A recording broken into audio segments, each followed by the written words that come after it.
Bonjour tout le monde et bienvenue sur Money Tree, le podcast qui vous parle d'investissement et de finances personnelles au sens large et sans tabou.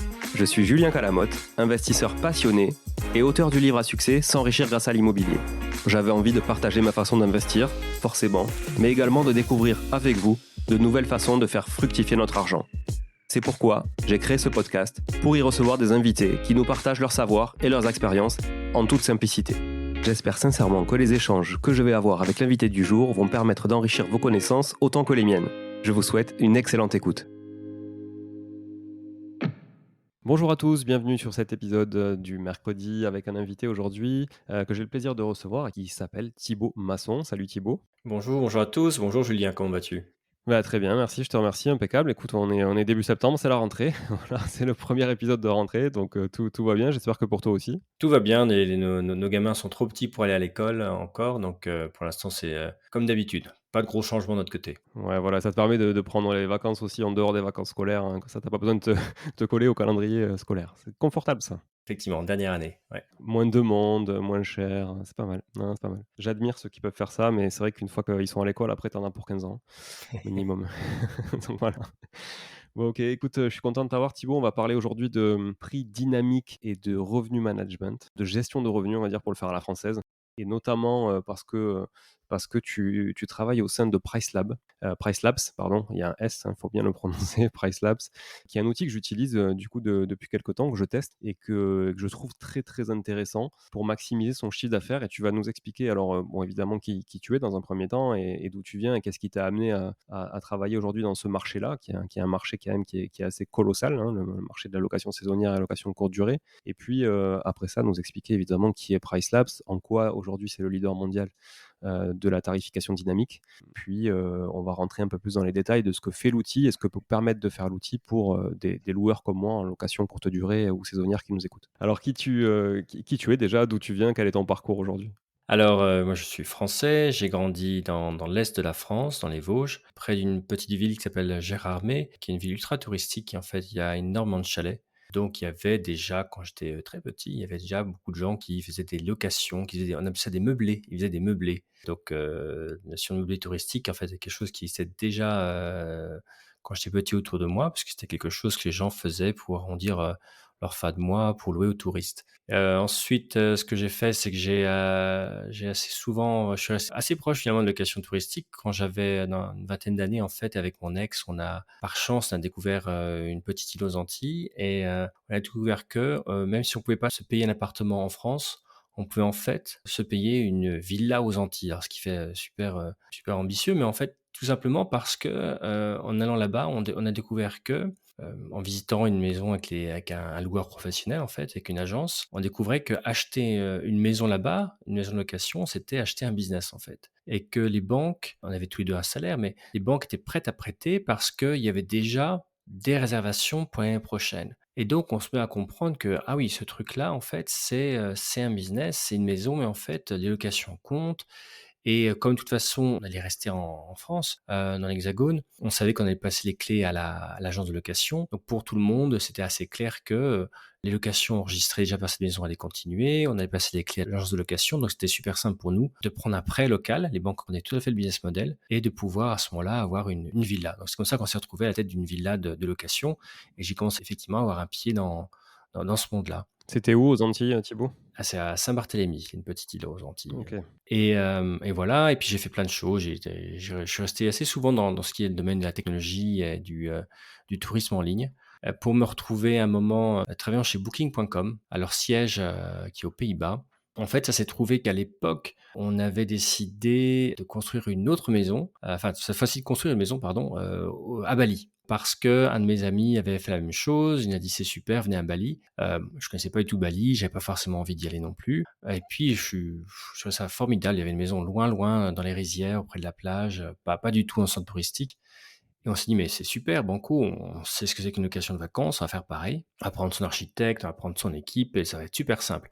En fait, ça nous a pris 3 ans parce qu'on a tout changé, on a changé de notaire, on a changé d'architecte, on a changé d'équipe et bref, on a eu notre propre maison et sauf que je me suis rendu compte à l'époque, en allant voir les agences de location, j'ai dû faire pareil qu'à Saint-Barthélemy. Je vais passer les clés, une agence de location, ils vont tout faire et moi je vais rien faire, ça va être très bien. Et en fait, l'agence de location me dit: «Mais c'est super votre maison à Bali, elle est très bien, sauf qu'elle est trop loin. Elle est trop loin du centre touristique, donc à chaque fois qu'il y aura un incident, il faut que nous, on envoie nos employés. C'est 1 heure et demie de route, aller, 1 heure et demie retour et c'est trop loin. Donc voilà, donc non. C'est super joli, mais non. Et donc là, je me suis dit: «Ouh, faut que je commence à développer mes locations en direct parce que sinon je pourrais pas rembourser, les frais pour cette maison». Bah, évidemment, ça coûte toujours beaucoup moins cher de construire en Indonésie, mais ça coûte de l'argent d'acheter, de tout ça. Et donc c'est comme ça que je suis commencé à découvrir les mondes de, Airbnb qui venait de se lancer ou, Vrbo à Britel et Booking.com et à commencer à bloguer à propos de l'industrie, du secteur, partager mes propres expériences, à demander des conseils, à écouter des podcasts. Mon premier podcast, c'est un podcast, à l'époque, il y avait pas de podcast francophone sur le domaine. J'écoutais un podcast anglophone d'une dame qui s'appelle Heather Bayer, qui s'appelle Vacation Rental Success. Heather, c'est quelqu'un qui est vraiment gentil, formidable et je l'avais même contactée en dehors du podcast en disant: «Mais, tu peux me donner des conseils?» Elle m'a donné des conseils. Pareil, j'ai fait ça avec 2 ou 3 personnes et ben, je me suis mis de plus en plus à écrire sur le secteur, de telle manière qu'à un moment, je suis même allé parler à des grandes conférences sur le secteur de la location de vacances, ça en anglais, c'est le marché anglophone et il y avait dans la salle Booking.com qui, à l'époque, s'était en fait dépasser par Airbnb sur le secteur parce que Airbnb s'est développé de manière incroyable, une marque, très belle marque. Puis, Booking.com, c'est un cas classique de disruption, c'est qu'on on appelle ça. C'est-à-dire, c'est un peu comme finalement les automobiles, japonaises puis coréennes. Les Européens, les Américains ont dit: Qu'est-ce que c'est que ces gens qui font des petites voitures, ça fera rien» et en fait, c'est les petites voitures japonaises, coréennes, au fur et à mesure, elles ont monté en gamme jusqu'à ce qu'on a une Lexus, donc marque japonaise qui est une super qualité ou les coréennes, bah, aujourd'hui sont pas mal. Les coréennes électriques, par exemple, elles sont plutôt pas mal par rapport à ce que peuvent faire les Européens. Donc là, c'est le même cas. Airbnb, en fait, ils avaient commencé finalement à aider les gens à louer une chambre chez eux avec, plus ou moins, des matelas, voilà, jusqu'à monter en gamme et ils louaient à l'époque des villas. Et donc, Booking.com s'est dit: «Mais on peut pas le laisser faire, il faut qu'on ait l'outil». Donc, ils cherchaient des gens de location de vacances, donc je suis allé les rejoindre à leur siège. C'était maintenant il y a 7-8 ans, pour créer une équipe avec eux, enfin rejoindre leur équipe qui était toute petite, une start-up dans l'entreprise en fait, pour s'occuper de la gestion adapter tous leurs outils finalement à la gestion de location de vacances. Voilà comment je me suis retrouvé là-dedans et puis après je suis resté 5 ans, donc à la fois toujours tech, change de choses et après j'ai quitté, Booking.com. J'ai à ce moment-là relancé mon blog, parce que j'écrivais toujours, qui s'appelle, Rental Scale Up, donc toujours en anglais, donc et où je parlais beaucoup des tendances du marché. Parce que finalement, ayant travaillé chez un des grands méchants de plateformes de location, j'y comprenais un peu mieux, donc j'étais capable de, finalement, parler de la stratégie. Qu'est-ce qu'est la stratégie d'Airbnb? Qu'est-ce qu'ils veulent faire?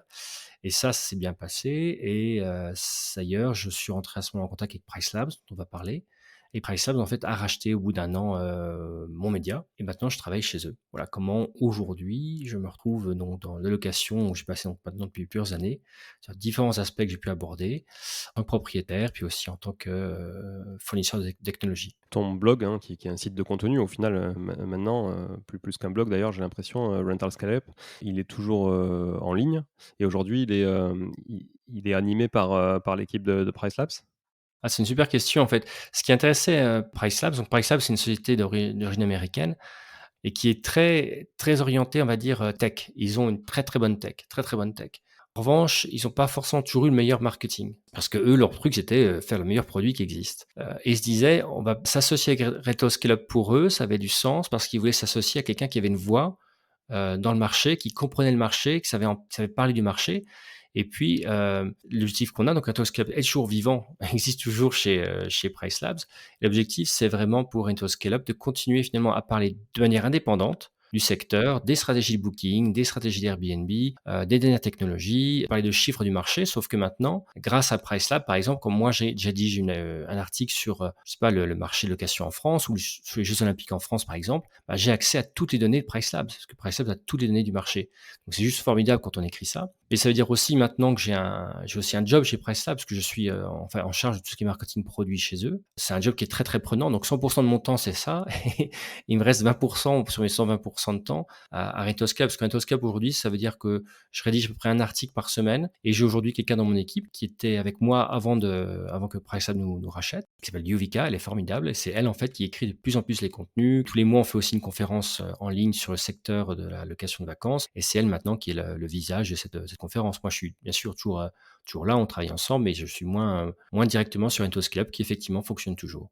Est-ce que le site existe en français? Alors non, ça n'existe pas en français. J'étais très tenté de le lancer en français et puis je tenais pas la cadence en fait parce que, voilà, c'était juste compliqué de faire tout en anglais, déjà publier beaucoup d'articles, faire des conférences tous les mois et en plus, je vivais déjà beaucoup à côté, de mon blog en consulting. C'est-à-dire que j'aidais en fait des boîtes de technologie, des boîtes de tech du secteur à se développer sur le marché, dont PriceLab par exemple. C'est comme ça que je suis arrivé chez PriceLabs. Donc voilà, donc jamais en France et pourtant c'est tellement un marché incroyable la France que c'est vraiment dommage. Oui, c'est vrai que c'est un sacré marché touristique, la France effectivement, alors pour ceux qui parlent anglais, bon, pas de souci, vous pouvez aller sur Rental Scale-Up, pour aller chercher pas mal d'informations sur le secteur et puis, aujourd'hui, la plupart des navigateurs ont des traducteurs intégrés aussi. C'est assez facile de consommer, des médias anglophones, même si on n'est pas à l'aise avec la langue. Exactement et puis ce qui se passe aussi, notamment grâce à toi ou grâce à des événements maintenant qui se passent en France, c'est que, ben, j'interviens en France en français. C'est aussi un je pense qu'il faut marquer. Ce qui est même toujours formidable, c'est qu'effectivement dans le monde anglo-saxon, anglophone, si on ne parle pas anglais, on n'a pas de voix et ça n'existe les choses n'existent pas. Ce que je veux dire par là, c'est que le marché, français, c'est un marché qui est le deuxième au monde en termes de location de vacances. C'est énorme et pourtant il y a quasiment jamais rien d'écrit en anglais dessus parce qu'on ne parle pas anglais. Donc il y a beaucoup de choses sur le marché de l'Australie, tout ça qui est petit par rapport à la France, mais c'est vraiment très important et de manière assez incroyable, il a fallu attendre, je pense, seulement 2022 pour avoir des événements en français, de manière très pro, qui s'adressaient à tout le secteur. Je pense par exemple à, Scale Rental France, par exemple, ou au Rendez-vous de location, saisonnière, qui sont des grands événements qui sont créés, qui enfin fédèrent ça, plus des podcasts qui sont arrivés. Donc là, c'est formidable parce que finalement voilà, pouvoir parler en français du marché français, c'est important parce que c'est aussi ce que j'essaie de faire avec Rentals Club quand le fais en anglais, c'est expliquer ce marché français. Le marché français, les chiffres PriceLab nous disent il y a à peu près 900 000 annonces sur Airbnb qui sont sur le marché français. Les États-Unis, ils ont, on va dire 1,4 million, 1,5 million. C'est pas énormément plus. On est un pays, la France, c'est un pays qui est 18 fois plus petit. 18 fois Ouais, c'est plus ça. petit.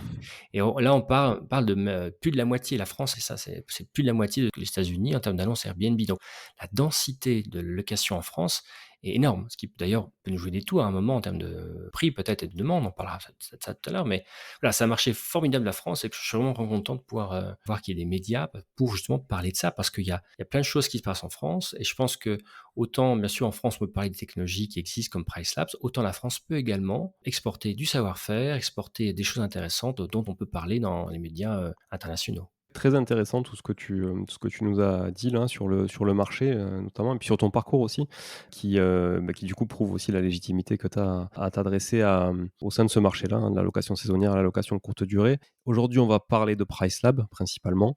J'ai du mal, mais je vais dire PriceLabs.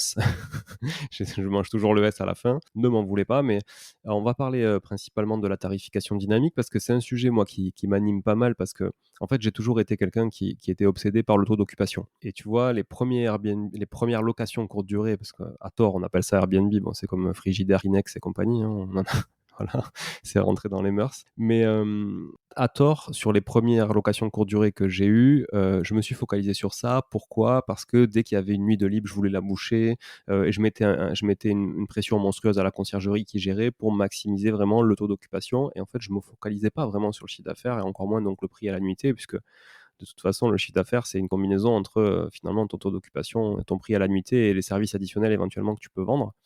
Donc là, on va parler de prix et d'importance du prix justement et du taux d'occupation aussi et dans quelle mesure, on va dire, l'un ne peut pas exister sans l'autre et l'un peut avoir aussi un intérêt, enfin, on va dire un levier sur l'autre. Est-ce que tu peux nous expliquer alors, l'histoire un peu de PriceLab déjà, au départ, d'où ça vient et voilà et comment aujourd'hui justement, vous en êtes arrivé à ces conclusions que la tarification dynamique était aujourd'hui la clé pour optimiser son chiffre d'affaires? Alors, en fait, donc PriceLab, donc c'est les laboratoires du prix, hein, on dirait en français, hein, les labos du prix. PriceLab, c'est une société qui est, américaine, dont le siège social est à Chicago, dans l'Illinois. Elle a été créée en 2014. Ce qui est assez marrant, c'est que, sans le savoir, en fait, je suis allé à l'école avec, un des cofondateurs. On s'est retrouvés plus tard. Alors, on n'était pas la même année, c'est pour ça qu'on se connaissait pas, mais j'étais à l'école aux États-Unis aussi, à Chicago, à l'époque. Et il faut savoir que Chicago, c'est aussi le siège de United Airlines, qui est une grande compagnie aérienne américaine. Pourquoi je parlais de United Airlines? Parce qu'un de nos cofondateurs, il y était là-bas et il travaillait en tant alors il a fait un doctorat, un PhD on dit, dans les données en gros et il était embauché par, la compagnie aérienne pour, rejoindre toute son équipe prix. Parce que les compagnies aériennes, ça fait longtemps, comme on le sait, comme on parfois on est frustré, on le sait. Ça fait longtemps que leurs prix varient selon la demande, hein. On sait très bien que, on est assis dans un avion, bah, parfois on a son votre voisin peut-être payé moins, payé plus cher que vous parce qu'ils ont réservé à l'avance, pas à l'avance ou ils ont droit, je sais pas, à des ils font partie du programme de fidélisation. On sait que les prix changent. Et donc les compagnies aériennes sont les premières à créer tout ce qui s'appelle ces gestion de prix dynamique. C'est vraiment les premières. Donc des équipes très, très poussées de gens très, très malins, statisticiens en gros, à qui, eh ben, font tout des études pour dire voilà, on prévoit que la demande, l'hiver prochain, ça sera, il y aura tant de gens qui vont vouloir voyager, il y a tant de gens qui vont voyager en éco, tant de gens en business, tant de gens en première. On voit que la concurrence, eux aussi, ils vont lancer sur les mêmes lignes, ils auront également tant de vols parce qu'on peut-être très certainement avec les aéroports, on sait quand les autres avions vont partir. C'est pas, on peut pas du jour au lendemain dire: moi je vais lancer mon petit avion Air France, demain à 10h40 parce que j'en ai envie». Tout ça est assez prévisible finalement, on va dire les horaires, les avions, mais la demande bien sûr peut toujours fluctuer en revanche. C'est-à-dire qu'on se dit: «Oui, il y aura un pic à Noël, il y aura un pic au Nouvel An», mais bon, on ne sait pas encore trop, comment et donc quand on va lancer ses prix, c'est toujours compliqué. C'est-à-dire qu'on va mettre en vente des billets, mais on sait pas trop.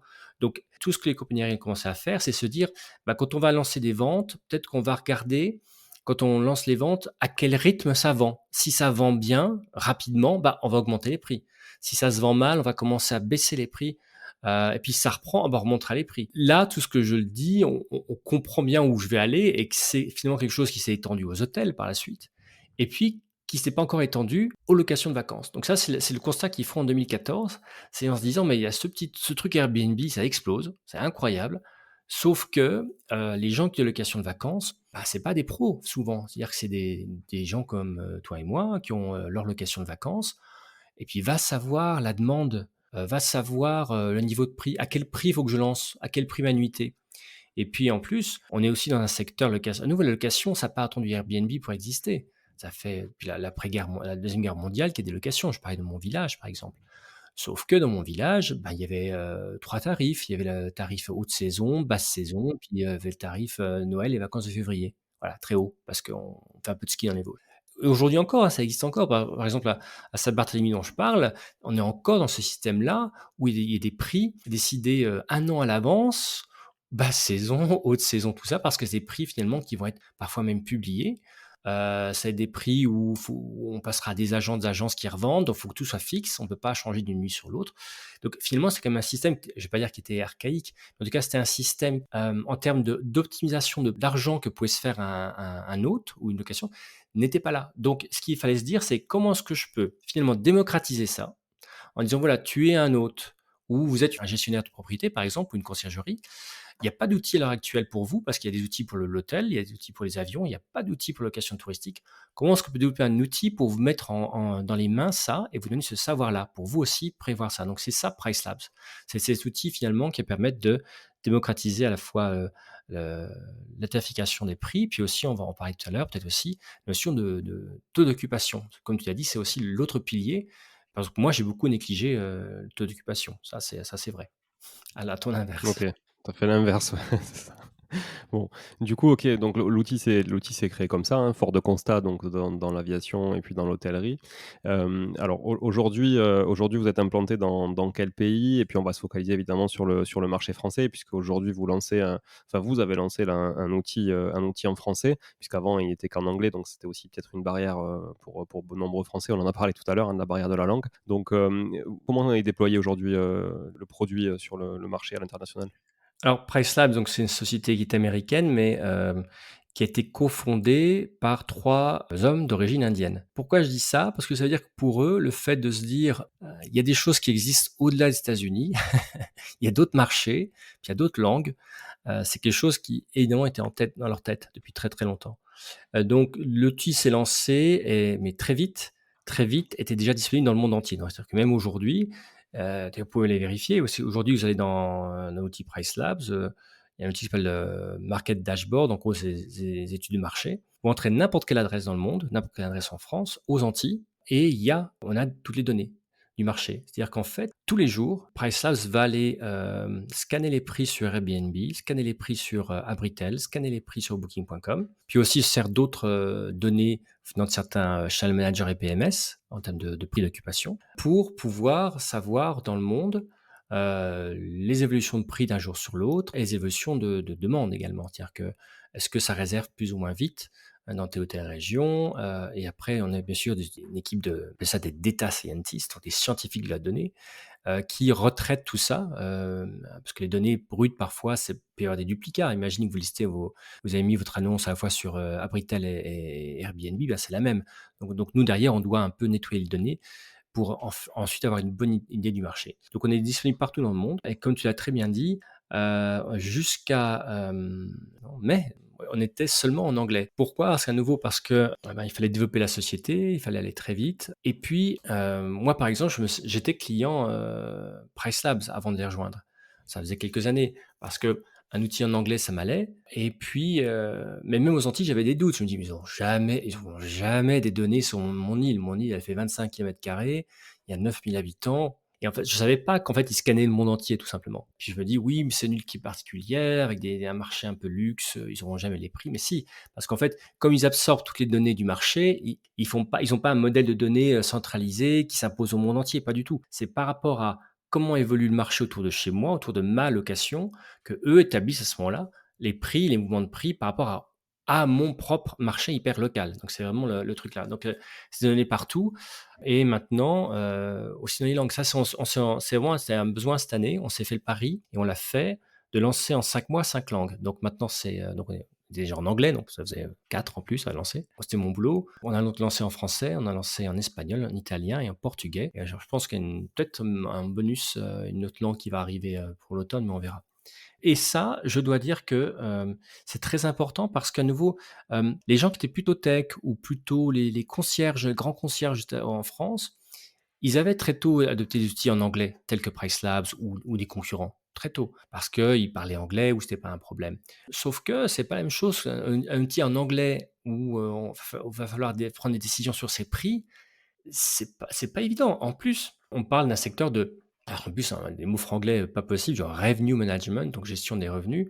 Il y a des termes, même dans l'interface en anglais, ils sont pas évidents à comprendre parce que parfois, il faut être un peu du métier et bon, ça, c'est un peu un des boulots que j'ai. Un de mes boulots, c'est simplifier les choses pour les non, geeks, de la donnée et anglophones. Mais c'était ça, c'est-à-dire, c'est se dire, même moi, quand j'ai passé l'interface en français, c'est assez simple, hein, c'est un clic de bouton, je passais en français. J'ai découvert des choses, c'est-à-dire que parce que quand c'est sa propre langue natale, on voit des choses qu'on voyait pas avant en anglais. C'est bête, hein, mais c'est peut-être fait l'expérience en passant d'autres logiciels de l'anglais au français, mais on voit d'autres choses, on voit d'autres possibilités, on connecte des points mieux, plus facilement et voilà, donc ça a été important pour nous d'effectivement d'être disponible partout en anglais, pas seulement et en français maintenant, en italien, en portugais, en espagnol et de faire le boulot là et ce qui est vraiment aussi intéressant, c'est que c'était un gros exercice. Je crois, Julien, tu connais ma collègue Marie, qui travaille chez PriceLabs. Oui. On est 150 dans le monde. Bien sûr, on a une équipe en français, on a des formations en français, on a le service, client en français, bien sûr, pour les francophones. Mais, c'est elle, en grande partie, qui a traduit Marie, qui a traduit l'outil et c'est pas facile de traduire de l'anglais au français parce que, voilà, en anglais, on va dire, property manager, gestionnaire de propriété. En français, on dirait conciergerie, on dirait gestionnaire. Donc, c'est là, je trouve ça un exercice super intéressant de se dire: «Mais comment je peux adapter ça?» Il y a encore plein de boulot, mais vraiment plein de boulot pour, simplifier l'outil. Ça va venir très bientôt. Ouais, à juste titre, tu disais effectivement que je connaissais Marie puisque j'avais eu affaire à elle pour la prise en main de l'outil et on pourra en parler tout à l'heure parce que c'est une des forces aussi, je pense, c'est d'accompagner le client, chez vous sur la prise en main de l'outil, hein, qui justement quand on n'est pas du milieu peut faire peur aussi, puis on peut vite se dire qu'on n'en a pas besoin parce qu'aussi on a peur que ça nous prenne trop de temps. Donc c'est important d'être accompagné. Je voudrais juste faire une parenthèse, Thibaut, tu parlais de channel manager et de PMS. Est-ce que tu peux nous faire un peu la différence entre les 2 et nous expliquer, ce qu'est un channel manager et ce qu'est un PMS? Ah Julien, question piège. En gros, quand j'avais une maison, ce que je faisais, c'est que j'étais sur 2 plateformes de vente, enfin de location qui étaient, Airbnb et Abritel. Et à l'époque, je me connectais avec l'iCal. Je pense que peut-être beaucoup de gens connaissent ça. C'est en gros, comme un calendrier Google, il y avait j'avais un lien et j'envoyais ce lien-là, dans le calendrier Airbnb et ce lien-là dans mon calendrier, Booking, et ça suffisait pour mettre à jour, synchroniser les calendriers pour que, à peu près, quand il y avait un booking sur un site, 4-5 heures plus tard, on va dire, ça se bloque également sur l'autre site pour pas que j'ai une double réservation. Et avoir une double réservation, on sait que ça peut être dramatique, ça peut coûter très, très cher. Par exemple, moi, je sais que beaucoup de gens n'aiment pas trop booking.com parfois quand il s'agit de location de vacances. Effectivement, une double résa, quand vous êtes hôte, vous avez une double résa chez booking.com, vous devez payer les frais de relocation, de retrouver un hébergement pour le client, parce que le client ne peut pas rester chez vous, vous êtes une location. Il faut payer les frais pour cette personne-là, et si ça se passe en haute saison, c'est juste dramatique, et vous toujours bien sûr payer également la commission que vous devez à booking.com. Ça peut être des milliers d'euros dont on parle, et donc quand j'ai compris ça, surtout avec une location de luxe, je me dis: «Mais si je me plante, mais c'est dramatique, ça mange ma marge». Donc j'ai découvert le joli monde des channel managers, des PMS. Donc en gros, ces outils qui permettent, premièrement, de synchroniser au calendrier à travers différentes plateformes. Si je parle d'un channel manager, donc un gestionnaire de canaux, il va me permettre finalement de dire, bah, je vais être non seulement sur, Airbnb, sur Abritel, mais également booking.com, puis plein d'autres canaux. Et ce qu'il va faire lui, c'est ces outils-là, ils construisent des ponts déjà vers tous ces canaux et les mettent à jour constamment parce que c'est Airbnb, ça change tous les jours, donc il faut mettre à jour, et ça va bien mettre sûr que mon calendrier reste synchronisé sur tous ces sites-là. Puis qu'également mes prix soient synchronisés. Et il y a un autre monde qui est les PMS, donc les systèmes de gestion de propriété. Ça, finalement, c'est des outils qui, en fait, existaient avant les channel managers. C'est-à-dire que les conciergeries, par exemple en France ou aussi aux États-Unis, ont besoin d'un logiciel, en gros, énorme, qui leur permette de, lister toutes les maisons qu'ils ont, puis tous les propriétaires et de toutes les transactions. C'est-à-dire, c'est dire, et tous les clients, bien sûr. Alors tel client, il a réservé telle maison, ils ont fait un dépôt, ah là, c'est leur deuxième paiement, c'est le solde final. À la fin du mois, donc il faut que j'envoie à monsieur X qui est, le propriétaire de la maison, je lui envoie l'argent. Enfin, donc il y a toute une compta à faire, il y a tout un système de résa, et puis derrière aussi, il faut que je rentre dans mon système tous mes employés, aussi pourquoi pas assez souvent les gens de ménage, pour aussi assigner, dire alors la villa A, B, C, c'est, telle personne qui s'en sert, qui gère, qui fait la remise des clés, les enfin, voilà. Ces logiciels-là, c'est un gestionnaire, un PMS, un Property Management System, un gestionnaire de villa. Et ce qu'on voit avec l'internet, c'est que ces outils-là ont dû très vite trouver un moyen de se connecter aux plateformes, et donc ils ont fait appel à d'autres logiciels qui s'appellent les channel managers, qui les ont connectés. Maintenant aujourd'hui, assez souvent, les PMS, eh ben, ils se sont développés en ajoutant leur propre channel manager. Puis les channel managers, ils ont compris qu'il y avait un intérêt à aller vers les PMS. Donc assez souvent aujourd'hui, la limite est un peu, fine. Mais ce qui est important pour nous, par exemple, pour quelqu'un comme PriceLabs, c'est de pouvoir travailler avec tout le monde. C'est-à-dire qu'on travaille avec plus de 100 PMS sur le marché. C'est énorme, on est le premier, parce que on veut pas que quelqu'un dise: «Ah mais je vais utiliser PriceLabs, mais simplement, du coup, je suis obligé de changer de PMS». C'est tellement lourd, changer de PMS, qu'on peut pas dire ça. Donc notre boulot à nous, c'est de travailler avec les plus grands, enfin la plupart des PMS, donc plus de 100 dans le monde. On a aussi une connexion, API, donc technique, directe avec pour les très gros clients. Puis pour ceux qui sont, en direct sur Abritel ou en direct sur Airbnb, s'ils n'ont pas de PMS, bah, on marche aussi. On va se connecter directement à ce moment-là, par exemple, à notre compte Airbnb. Donc on n'a pas forcément besoin de PMS pour utiliser PriceLabs. Ouais, très clair en tout cas ta réponse. Merci, merci Thibaut. Ça, je pense que ça va aussi donner pas mal d'infos, sur la différence entre un channel manager et un PMS qui n'est pas au final, très peu trop importante, hein, maintenant. Aux auditeurs, est-ce qu'on peut maintenant rentrer dans le vif du sujet de PriceLabs et justement de la tarification dynamique? Qu'est-ce que tu peux nous dire? Est-ce que tu veux qu'on prenne par exemple un exemple d'un workflow? J'arrive sur PriceLab, j'ai un bien, on va prendre un truc simple, hein, c'est-à-dire que j'ai une seule location, saisonnière, je la connecte en direct sur Airbnb par exemple. Alors là, j'arrive dans PriceLab, qu'est-ce que je peux faire avec ça? Qu'est-ce que je peux faire? Et surtout, qu'est-ce que PriceLab ça va faire avec tout ça? Ouais, c'est une bonne question. En fait, le schéma en général qu'on va avoir, c'est que donc PriceLabs, on a une offre, avec un essai gratuit pendant 30 jours. Donc le schéma, c'est que les gens disent: «Ah super, il y a un essai gratuit pendant 30 jours, je vais essayer PriceLabs». La première chose qu'on va faire effectivement, pour vous donner un bon prix, c'est il faut qu'on comprenne, bah, quelle est votre location ou ta location. Je sais pas pourquoi je te vous vois tout de suite, mais pourquoi c'est quelle est ta location et à quel endroit ça se situe? Donc pour ça, effectivement, on va devoir importer, par exemple, ton annonce sur Airbnb. Si vous avez un PMS, enfin, parce que vous allez me dire: «Ah, j'ai tel PMS», et à ce moment-là, on va importer du PMS toutes les annonces que vous avez. C'est Airbnb, on va vous demander de vous connecter à Airbnb, vous connecter à nous, on va faire la connexion les 2 en même temps, en gros pour résumer, et à ce moment-là, on va importer dans PriceLabs votre annonce.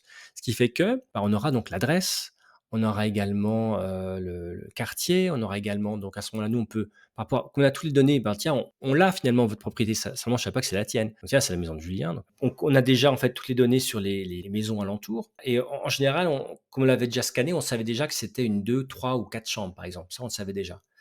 Mais ce que je vais avoir en important, c'est avoir, bah, quel autre prix vous tu étais déjà. On a beaucoup plus de données sûres sur, les résas que tu as eu par le passé, les résas que tu as par le futur.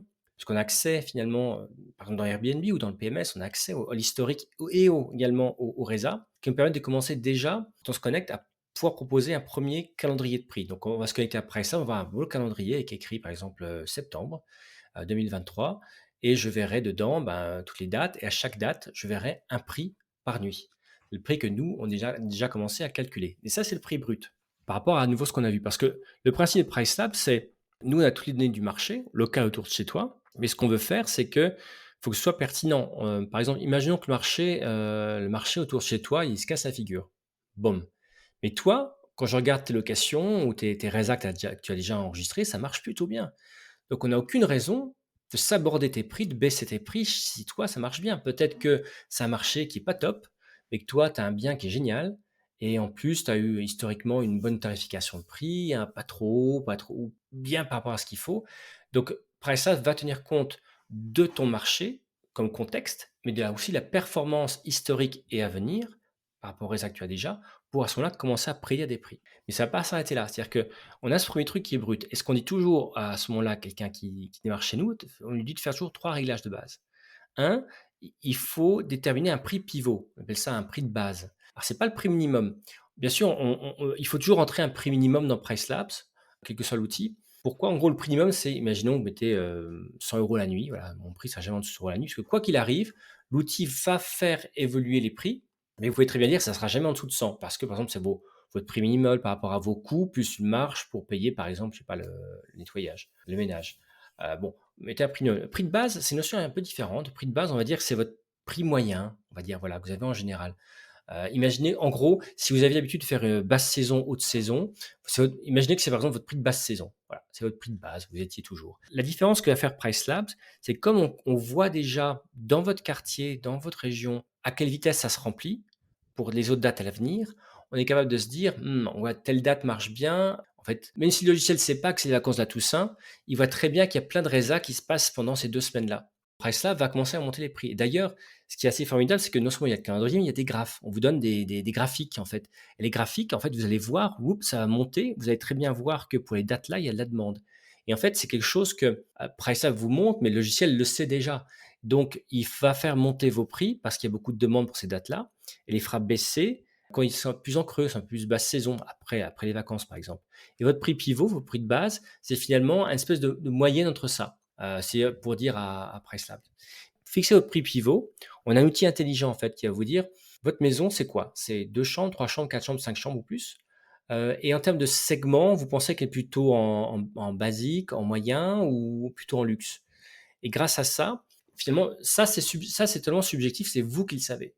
C'est vous qui pouvez me dire: «Moi, je suis, plutôt haut de gamme ou je suis moyen de gamme par rapport à mon marché», hein. Ça va faire que nous, le prix qu'on va recommander va plutôt monter ou descendre par rapport à cette gamme-là. Pourquoi c'est important? Parce qu'imaginons, après ça, il sait très bien aussi gérer les prix pour un immeuble. Imaginons que vous ayez 3 biens, 3 appartements dans un immeuble, vous avez rénové un sur 3, 2 qui sont moyens, un peu basiques, on va dire, parce que j'ai pas encore rénové. Mais en revanche, celui que j'ai rénové, il est super, il a tout ce qu'il faut, la télé, les machins et en plus il y a une vue géniale. Je le mets en super haut de gamme par rapport au marché. Bon, bah, ça, moi, je ne peux pas le prévoir que votre troisième appartement, il est rénové par rapport aux autres. Donc ça, c'est vous, ça vous permet de raffiner également les recommandations offertes par PriceLab. Donc PriceLab va tenir compte du marché, va tenir compte de votre performance à vous, est-ce que ça réserve bien, de dernières années, maintenant, pour le futur, puis également des caractéristiques que vous pouvez indiquer. Le nombre de chambres, mais également finalement le niveau de gamme, j'ai envie de dire, par rapport au marché où vous vous situez. Et ça, on va faire raffiner les prix. Ça, c'est le premier pan, c'est sur la gestion des prix que va faire PriceLab. Moi, je l'ai vécu ça du coup en testant PriceLab effectivement, ça semble assez clair. Alors, avec la subtilité effectivement, comme tu le disais, des locations saisonnières où il y a des basses saisons, des moyennes saisons, des hautes saisons, on va dire, hein, pour simplifier et là, on doit rentrer nos prix vraiment, penser à rentrer sur tous les prix minimums et à créer ces périodes-là parce que ça peut être aussi dangereux de caler un prix minimum, qui s'appliquerait absolument sur tous les jours de l'année, peu importe la saison. Donc, important aussi de créer ces périodicités pour pouvoir respecter, les fluctuations du marché, hein, naturel, hein, finalement. Exactement et ce qui est vraiment formidable avec Priceable également, c'est que si tu veux, lui, il est capable tout à l'heure, je parlais de l'histoire de saisonnalité. C'est-à-dire que lui est capable de dire, imaginons que tout le pan dont je m'occupais, j'avais négligé quand j'étais en individuel, c'était tout le pan finalement de durée de séjour pour monter booster mes revenus. C'est-à-dire que niveau de prix, ça j'avais compris, même quand j'étais Pricelab, j'avais compris. Il y a toute une partie de Pricelab que j'avais vraiment jamais utilisée avant de travailler chez Pricelab, qui est toute la partie optimiser les durées de séjour, la durée de séjour. Pourquoi? À nouveau parce que moi, dans ma tête, et ça, je pense que c'est le cas de beaucoup de gens, hein, quand j'ai commencé la location de vacances, ça a marché 7 jours, samedi, samedi. Ouais, c'est encore pas mal de marchés comme ça. Et donc, une location, c'est 7 jours. Moi, je veux rien qui fasse moins de 7 jours. C'est pas possible. Ou alors, faut négocier, bon, voilà. Et donc, au final, je loupais pas mal de locations. C'est-à-dire que, ce dont je me suis rendu compte que en regardant les données de Pricelab, Pricelab, en fait, va vous donner des données sur votre marché et va vous dire, par exemple, sur votre marché, il y a 20% des séjours qui sont sur une nuit, il y a 30% qui sont 2 nuits, et puis il y a je sais pas combien de pourcents qui sont 7 nuits, 14 nuits, tout ça. Donc ça va vous donner une bonne idée vous allez pouvoir finalement benchmarker, vous comparer à la concurrence. Ah oui, par rapport à la demande réelle, pas les réglages aux concurrents, mais la demande, hein, ce qu'enregistrent vraiment aux concurrents en termes de vraies demandes, de vraies réservations. Je me suis rendu compte qu'il y avait beaucoup de gens qui avaient de la demande pour du 5 nuits et qu'il y avait finalement personne, quasiment, qui avait des locations en 5 nuits. Donc je me suis dit: «Ben, je vais ouvrir 5 grâce à l'outil, je vais ouvrir à 5-6 nuits». Mais en fait, j'ai raffiné, c'est-à-dire que c'est pas juste, je me suis dit: «Ben, je vais ouvrir à 5 nuits pour toute l'année». Ben non. En fait, c'est le truc que peut faire, Pricelabs. Vous allez pouvoir dire: «Bah, moi, j'ouvre à 7 nuits, toujours, et c'est ma priorité». Sauf que, par exemple, quand j'ai déjà 2 résas et qu'il y a un trou, et c'est pas forcément un trou, et on fait pas samedi à samedi aujourd'hui. Bon, et si mon trou entre 2 résas est, 6 ou 5 nuits, ben, je suis prêt à ouvrir. Mais moi, ce que je fais, c'est ma décision propre, hein, j'augmente le prix de 20 par rapport à ce que me recommande déjà Pricelab. Pourquoi? Parce que moi, j'ai finalement des prix des coûts fixes comme le ménage, c'est très cher, et donc je dis: «OK, moi je veux bien ouvrir à 5-6 nuits, mais à ce moment-là, tu m'augmentes le tarif de la nuitée par 20 par rapport à ce que toi tu me recommandes déjà». Maintenant si, Julien, tu parlais d'une stratégie, taux d'occupation. Si ma stratégie par rapport, imaginons que je suis une agence, que j'ai des clients et eux ils veulent une taux d'occupation, je vais faire le contraire. Je vais dire: «Je suis prêt à ouvrir à la 5-6 nuits, mais à ce moment-là, je veux à tout prix que ça bouche, et à ce moment-là, tous les trous, je vais peut-être faire moins 10 ou moins 15. Et ça, Pricesable est capable de recommander en fait ça, capable de dire, ben voilà, à Noël, on vous recommande de faire plutôt du 3 nuits minimum, 4 nuits minimum en ville, parce que ça va mieux marcher, mais en basse saison, on fait du 2 nuits. Donc, Pricesable est capable, comme il est capable de recommander les prix, il est capable de recommander aussi des durées minimum de séjour par saison, parce qu'on voit ça par rapport à la demande. Donc c'est aussi, et ça, pour moi, ça a vraiment augmenté mes revenus. C'est-à-dire quand je me suis dit, mais non, c'est pas que le prix, du 5 nuits, en fait, ça peut rapporter autant que du 7 nuits. Et oui, en fait, s'il y a des gens qui veulent, tout ce que j'ai besoin, c'est une personne qui me dise oui, je pourrais réserver ça. Et les chiffres le montraient. Donc voilà. Donc il y a, comme j'expliquais, tout le système de Price Lab, c'est que une fois que j'ai fixé les prix, il y a des tas de, on appelle ça de paramétrage, de customisation que je peux mettre en place sur les durées, sur les prix. Si par exemple, je dis moi, ce qui est important, c'est location par avance. Par exemple, il y a un réglage qui est assez important, qui est location à plus d'un an. Moi, je suis aux Antilles, c'est des marchés où des gens qui reviennent d'un an sur l'autre. Si vous êtes sur un marché comme ça et s'il y a des gens qui le réservent dans un an, moi, je ne fais pas de remise. Si quelqu'un est très décidé à réserver à plus d'un an, bah, très bien. Et alors, au contraire, moi, j'augmente les prix à plus d'un an. Parce que je dis quelqu'un qui veut réserver à ce moment-là, parce que moi, je sais que sur le marché, ça se vendra. Donc, j'ai aucune raison de brader à plus d'un an. En revanche, on voit ça souvent, par exemple, les gens qui ont plusieurs appartements dans un immeuble, peut-être qu'eux, ils ont une stratégie inverse. Ils veulent faire des prix un peu promotionnels pour très longtemps à l'avance, parce qu'ils veulent être sûrs de remplir. Si vous êtes un marché où vous êtes sûr, vous allez remplir de toute façon, il n'y a aucune raison de brader à l'avance. Donc, le logiciel, en fait, d'ailleurs, ce que fait l'algorithme par défaut dans Pricelabs, par défaut, il augmente les prix, en fait, très, très lointains à l'avance. À nouveau, imaginez que vous ne savez pas qu'il y a la Coupe du Monde de rugby en France. Vous ne savez pas un an à l'avance. Pricelab, lui, commence à détecter qu'il y a beaucoup de résas pour une certaine date. Nous, on va commencer à augmenter les prix. Donc, même à l'avance, que ne voulez pas parce qu'il y a un concert qui se passe dans 6 mois, 9 mois, vous ne saviez pas, vous voulez pas brader, mais si vous mettez un réglage qui brade vos prix longtemps à l'avance, c'est dommage, parce que du coup, c'est typiquement, vous allez rater des occasions de faire plus d'argent. Donc un logiciel comme Pricelab va détecter qu'il y a des fortes demandes, va détecter qu'il y a des pics pour des événements, même que vous ne saviez pas que ça qu'il existait, et va vous permettre à ce moment-là de vraiment ne pas louper un bon prix qu'il pourrait y avoir sur ces durées-là. OK, très très clair d'ailleurs, hein, cette histoire de alors la le gros avantage que je trouve, dans ce que tu racontes, c'est qu'en fait, ce qui est intéressant, c'est qu'on n'a pas besoin de se tenir au courant. Tu vois, ce que je retiens de tous les événements qui vont avoir lieu dans les différentes villes dans lesquelles on a des appartements en location courte durée ou location saisonnière, parce que déjà, bon, c'est une usine à gaz, on n'est pas censé être au courant de tout et que du coup, l'outil le fait pour nous de manière très scientifique puisque c'est cette collecte de data en amont, hein, dont on a parlé au début de l'épisode qui fait aujourd'hui la valeur finalement aussi, c'est de Price Labs, hein, c'est le fait d'agréger de la data sur les différentes plateformes de réservation qui permet de prendre des décisions. Et c'est vraiment un outil d'aide à la décision, mais au-delà de l'aide à la décision, il prend lui-même la décision en fonction des paramètres et des informations qu'on lui a données en amont.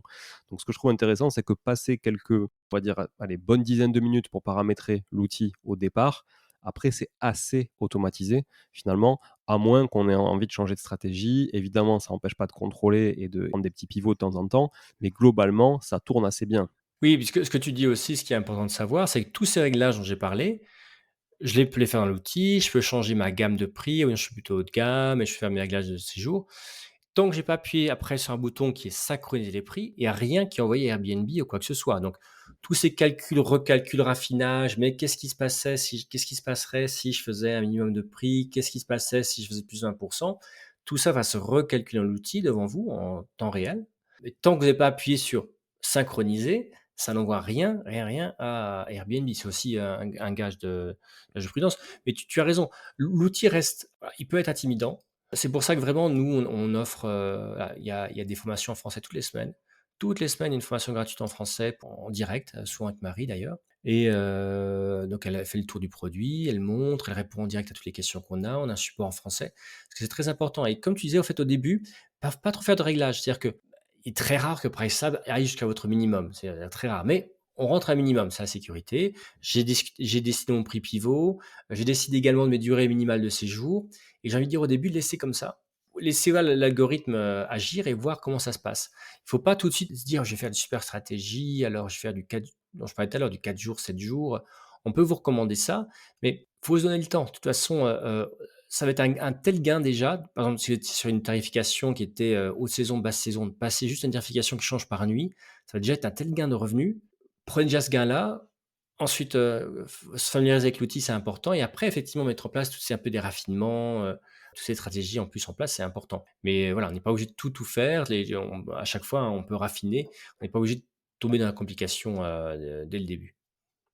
Ouais, très, très clair. Il y a aussi sur, Price Labs, un truc que je trouve, très, très, très chouette et on pourra rentrer dans le détail, sûrement dans une chronique spécifique un peu plus tard, mais ce sont les market dashboards, qui sont très intéressants. Donc c'est grosso modo, c'est d'analyse, concurrentielle, hein, pure et dure, de ton bien et tu vois, moi, ça m'a ouvert les yeux sur pas mal de choses et notamment le fait que, finalement, moi, je considérais mon bien comme un seul et même bien. Alors je parle d'une location saisonnière là, pour le coup et pas courte durée puisque j'ai les 2. Je fais vraiment la différence entre la courte durée et la saisonnière. Je donne ma version, hein, mais ma définition de la location saisonnière, pour moi, c'est comme tu le disais, ça va être par exemple à Saint-Barthélemy, c'est la location saisonnière, ça va être pendant des vacances, des villes balnéaires, des stations de ski, des choses comme ça. Et la location courte durée, ça peut être dans une ville comme Lyon, comme Paris, alors Paris c'est aussi un peu touristique, mais on va dire comme Toulouse par exemple aussi, dans laquelle j'ai plusieurs locations courte durée, où on va avoir des durées de séjour plus courtes et qui ne sont pas que à vocation de vacances, on va dire. Et là, moi, je trouvais intéressant parce que sur la location saisonnière que j'ai au sud du Portugal, par exemple, et pour laquelle j'utilise notamment PriceLabs, j'avais tendance à comparer mon bien versus un autre bien. Alors qu'en fait, sur mon bien, je peux loger 6 à 8 personnes. Et en fait, tous ces paramètres-là, bah, finalement, je les comparais pas forcément. Enfin, je comparais pas, on va dire, mon bien avec d'autres biens qui avaient les mêmes critères, à savoir une piscine dans la résidence, à savoir 6 à 8 personnes max, tu vois, le nombre de couchages, etc., le nombre de couchages indépendants aussi, l'extérieur, la vue mer et autres. Et en fait, quand tu mets tout ça en place et que tu sélectionnes tous ces critères-là, tu te rends compte que souvent, bah, tu loues pas assez cher. En tout cas, moi, c'était mon cas parce que j'avais pas conscience de la valeur, tu vois, on va dire, de différenciation concurrentielle par rapport au reste du marché, quoi. Tu sais, c'est un peu comme moi. En fait, je dis pas que, pour être biblique, que les écailles tombent des yeux, si tu veux, mais on se rend compte de choses, par exemple, sur Saint-Barthélemy, la tradition, c'était que ça marchait donc les Antilles, la Guadeloupe, Martinique, ça marchait d'hiver, en fait. où les gens veulent aller en hiver. Donc la haute saison, c'est l'hiver. Donc la haute saison, ça finit le 15 avril. Pourquoi le 15, pas le 16? Parce que c'est le 15, voilà. Donc tous les prix, tout le monde passe en basse saison le 15 avril. Or, tous les ans, tu as une très grande régate avec des bateaux, avec des équipages, leurs familles, les sponsors. Tu as une très grande régate qui se passe autour du 20 avril. Donc moi, je regardais les données et je me dis: «Mais c'est juste débile, quoi». La Les prix font ça et la demande, elle rebondit. Ces 10 jours-là, la demande, elle fait un pic et rebondit. Bah, grâce à PriceLab, évidemment, moi, maintenant, évidemment, c'est un peu flippant. Mes prix sont plus forts. Ce qui est flippant, c'est que je suis plus réservé 1 an à l'avance parce que je suis à des prix plus élevés. Mais je vais être loué. C'est-à-dire que je ne brade plus, mes prix. Donc c'est accepter aussi se dire, bah, oui, quelque part, ce que je me dis toujours, c'est quelqu'un qui loue si vous êtes plein à 80 longtemps à l'avance, c'est clairement vous êtes pas assez cher. C'est parfois c'est pas le succès, c'est-à-dire être plein trop longtemps à l'avance, c'est que c'est pas assez cher. Puis parfois on a: «Oui, mais par rapport aux gens, je peux pas» et quand on a il y a on sait aussi qu'il y a des moments de crise, hein, il y a des moments de basse saison. Il y a un moment, enfin, faut aussi baisser vos prix, donc on serait pas toujours à des tarifs on est parfois un peu scrupuleux, on va dire, à monter ses prix. Ça peut exister, bien sûr, ça peut exister, hein. Mais à nouveau, dans les moments de crise où il y a, je veux pas que le Covid revienne, mais il y a des crises, il y a des moments très bas, les prix vont baisser, il y a personne qui va être là pour vous dire, «Ah bah, je vais vous donner un peu plus d'argent parce que les temps, je vois bien que ça va pas bien pour vous». Donc, c'est pas être cynique, c'est juste se dire, il y a des niveaux de prix, il faut savoir en profiter, mais bien sûr, dans PriceLab aussi, il y a un maximum. Alors, ce qui est intéressant, c'est que le maximum, en général, il y a peu de gens qui l'utilisent. Moi, je l'utilise pas parce qu'à nouveau, PriceLab, c'est pas un truc qui va faire monter les prix jusqu'au ciel. PriceLab, c'est un truc où on va vraiment balancer, on veut augmenter vos revenus et comme tu as très bien expliqué, c'est une fonction du taux d'occupation, hein, est-ce qu'il y a une résa ou pas, en gros, c'est 0 ou 100 hein, chez nous, dans la location de vacances. C'est 0 ou 100 et puis combien je fais en revenus, en tarif de location. On va pas faire pousser les prix jusqu'au ciel. Ce qu'on veut, c'est que vous soyez plein au meilleur niveau possible. Mais parfois, on a aussi des clients qui mettent un max. Peut-être parce qu'ils veulent pas monter plus haut, mais aussi, pour certains, ils mettent un max que parfois, ils se disent: «Si je tape trop par rapport à ce marché-là, certains clients vont être déçus» ou ils vont comparer à d'autres biens qui sont au même prix et parce que tout le marché se plante, ils pourraient être plus haut, mais eux ils sont beaucoup mieux que moi, mais plus en prix plus bas qu'ils devraient être et donc du coup, je risque d'avoir des notations, des commentaires clients qui sont, bah, pas forcément super bonnes parce que les gens vont s'attendre peut-être à un truc génial, à tout ça. Donc parfois je le vois, c'est pas souvent, mais parfois je le vois comme souci. En fait, parfois ce qui se passe, c'est que nous, en tant qu'hôtes, on connaît trop bien le marché et on pense que les gens, comparent comme des fous par rapport à la maison d'à côté, tout ça me fait c'est tellement compliqué pour tout le monde de comparer que de toute façon, bien sûr, faut pas décevoir, mais le point du maximum, il se rencontre assez peu souvent et voilà, ça peut exister, ça peut exister. À ce moment-là, effectivement, on met un maximum pour pas aller trop haut.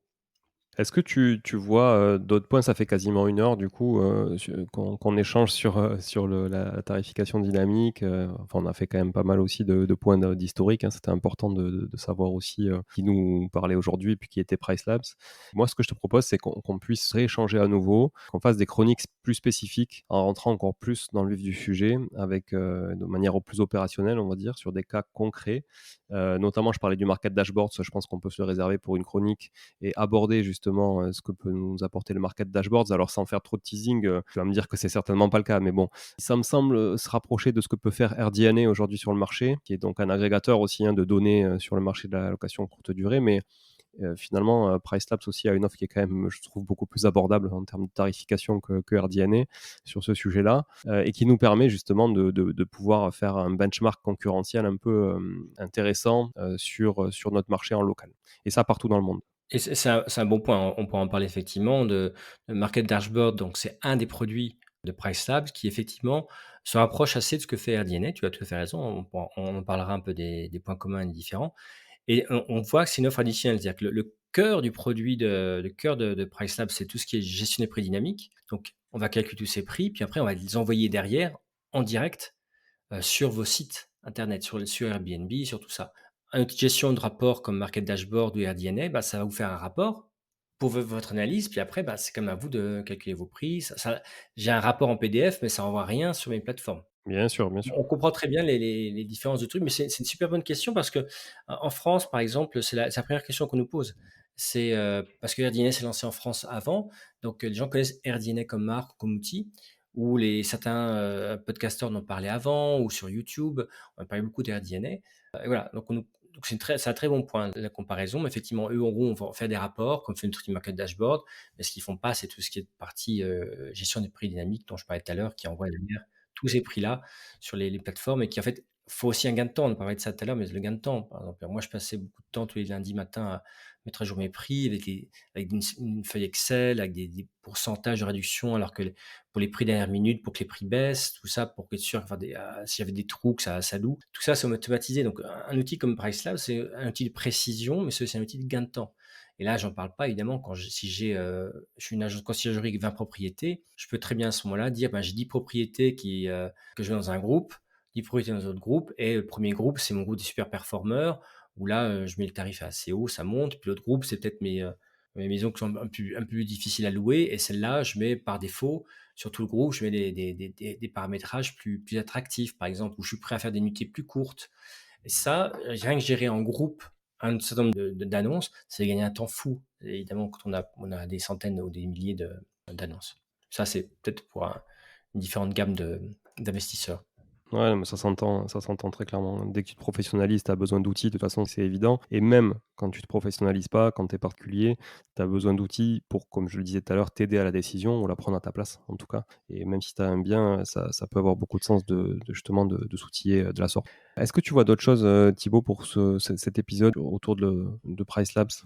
La dernière chose que je dirais, c'est que, on parlait tout à l'heure, l'approche de PriceLab, ça a été aussi de toujours rester, innovant et de faire plus simple. Donc c'est aussi l'approche qu'on a maintenant que l'équipe a grandi. J'invite vraiment tout le monde à regarder, PriceLab. Donc, si vous écoutez ça, au début septembre, de regarder ça mi-septembre. On va avoir une nouvelle version qui va sortir, donc c'est un scoop international, où toutes ces notions de simplification vont avoir lieu. La chose que un exemple que je peux donner, d'ores déjà, c'est que en fait, il y a beaucoup d'utilisateurs qui l'utilisent pour différents cas, en location court terme, aussi moyen terme, aussi en gestion, multi-unités dans un bâtiment où j'ai plusieurs propriétés. Ça demande peut-être des paramétrages spécifiques. Par exemple, pour une gestion moyen terme, bah, j'ai besoin tout de suite d'avoir des réducs, mensuels ou sur plus long terme. Ou mes réglages de durée de séjour, bah, évidemment, je veux avant tout du 30 jours, 28-30 jours, mais peut-être que si j'ai des trous, je suis prêt à optimiser. Alors que le court terme, c'est très différent. On a un nouvel outil qui va sortir, vous dire voilà, vous, on vous simplifie les choses. On a plein de paramétrages possibles, mais si votre type de bien, c'est court terme, voici les sets de paramétrages qu'on a. D'ailleurs, voici aussi les valeurs qu'on recommanderait pour vous. Vous êtes toujours, il y a plus, finalement, on vous guide plus. On ne prend pas de décision à votre place là-dessus, sur le paramétrage, mais on vous guide beaucoup plus par rapport au business model, finalement, que vous avez dans votre appartement. Un appartement, il peut être en court terme, en moyen terme, il peut être même d'ailleurs en multi-unit. Voilà, on avance beaucoup plus, qu'on se rend compte qu'on a un superbe outil qui est super raffiné, mais il faut comme on a réussi à sortir plusieurs langues aujourd'hui, il faut qu'on continue à parler le langage de nos clients. Et nos clients, ils ont peut-être pas forcément les mêmes besoins, ils ont peut-être pas forcément la même connaissance du milieu du revenu management. Donc on s'adapte de plus en plus aux gens. Donc il ne s'agit pas de faire un outil plus simple. Il est aussi puissant, que vous soyez petit ou grand, parce qu'on démocratiser, c'est toujours ce qu'on veut faire, on veut vraiment démocratiser, mais l'approche est peut-être plus guidée pour que vous puissiez ressentir toute la puissance de l'outil, même si vous n'êtes pas un utilisateur qui va faire ça tous les jours ou que c'est pas votre métier. Voilà. Bah, intéressant, donc cette nouvelle version, voilà, 14 septembre, c'est ça, si je dis pas de bêtises? Exactement, exactement. Vous soyez pas en retard du coup, hein, sur la mise en production? Puisqu'on a annoncé ça maintenant, c'est le Merci pour 14. la pression. Voilà. Non, mais je sais ce que c'est les mises en production. Le 14 septembre, donc on aura cette, nouvelle version et on va la décortiquer avec Thibaut dans des chroniques justement, spécifiques pour vous montrer la puissance de l'outil, peut-être avec, des cas concrets aussi, et des problématiques concrètes qu'on peut rencontrer régulièrement sur la location courte durée ou saisonnière, voilà. Merci en tout cas beaucoup, Thibaut pour cet échange. Toutes les auditrices et tous les auditeurs ont bien en tête, la puissance de l'outil PriceLabs qu'on est en mesure de faire grâce à PriceLabs. Donc, bah, en fait, c'est très clairement maximiser son chiffre d'affaires, hein. Le but, il est là aujourd'hui et le maximiser avec de la donnée qu'aujourd'hui, on n'est pas capable tout seul dans son coin d'agréger parce que tout part de là. On sait que la donnée, de toute façon, c'est l'or du 21e siècle. Donc, voilà. Et aujourd'hui, on voit bien qu'en l'utilisant à bon escient, on est capable quand même de faire de belles choses avec. Exactement. Est-ce que c'est une bonne conclusion? Je ne dirais Pas mieux, Julien, OK, exactement. super. Merci Thibaut, encore une fois. À très vite à tout le monde. Merci encore aussi d'être là, toujours aussi fidèles et de plus en plus nombreux chaque semaine. J'espère que cet épisode vous a plu autant que ça a enrichi en tout cas, mon savoir aujourd'hui sur pas mal de choses, autour de la location courte durée et la location saisonnière. On retrouvera Thibaut donc dans des chroniques, encore un peu plus techniques sur le pricing dynamique et puis, également aussi, le revenu management de manière générale parce qu'on l'a vu aussi, il y a des problématiques de durée de séjour, de taux d'occupation et cetera qu'on traitera dans ces chroniques. Donc voilà, n'hésitez pas à tester l'outil si vous le souhaitez évidemment enfin en tout cas si vous avez la maigre ambition de développer votre chiffre d'affaires, n'hésitez pas à tester l'outil, PriceLabs. Utilisez le code Moneytree tout attaché lors de votre inscription. Vous aurez 30 jours d'essai gratuits et 10 $ offerts sur votre première facturation, sachant que l'outil est clairement abordable pour tout ce qui peut vous faire gagner derrière. Donc voilà, moi j'ai choisi de l'utiliser et je le regrette absolument pas. Donc voilà, n'hésitez pas à tester l'outil, ça vous engage à rien et je suis persuadé que ça répondra largement, largement à vos attentes aujourd'hui et bien plus même. Donc comme le disait Thibaut, si vous testez l'outil, testez-le de manière simple au départ. Regardez, familiarisez-vous correctement avec l'outil, mais aussi la gestion de prix, parce qu'il n'y a pas que l'outil, il y a aussi le fait, si vous n'avez jamais géré ces prix de manière un peu automatique ou dynamique aussi, faut se familiariser un peu avec. Il faut accepter aussi des fois peut-être oui, qu'il y ait une journée ou deux qui ne soit pas remplie, mais l'outil apprend aussi avec vous, donc c'est important. Voilà, en tout cas, on ne fait rien comme ça sur le court terme, donc prenez un peu le temps. Prenez un peu le temps d'apprendre avec l'outil en même temps. Voilà. À très vite, du coup. À très vite pour un prochain épisode. Et merci encore, Thibaut. Ciao, ciao. Merci à tous, merci Julien. Bon, si vous êtes là, c'est que vous avez écouté jusqu'au bout et a priori, l'épisode vous a plu. Si c'est bien le cas, n'hésitez pas à le partager autour de vous. Notez ce podcast sur Apple Podcast et Spotify en laissant un commentaire 5 étoiles. Je ne vous le répéterai jamais assez, mais c'est grâce à vous que ce podcast vit aujourd'hui et peut continuer de vivre en vous proposant un contenu toujours plus qualitatif. Merci encore, je vous retrouve très vite sur un nouvel épisode de Moneytree. En attendant, je vous souhaite la meilleure des réussites dans vos projets et un bon enrichissement.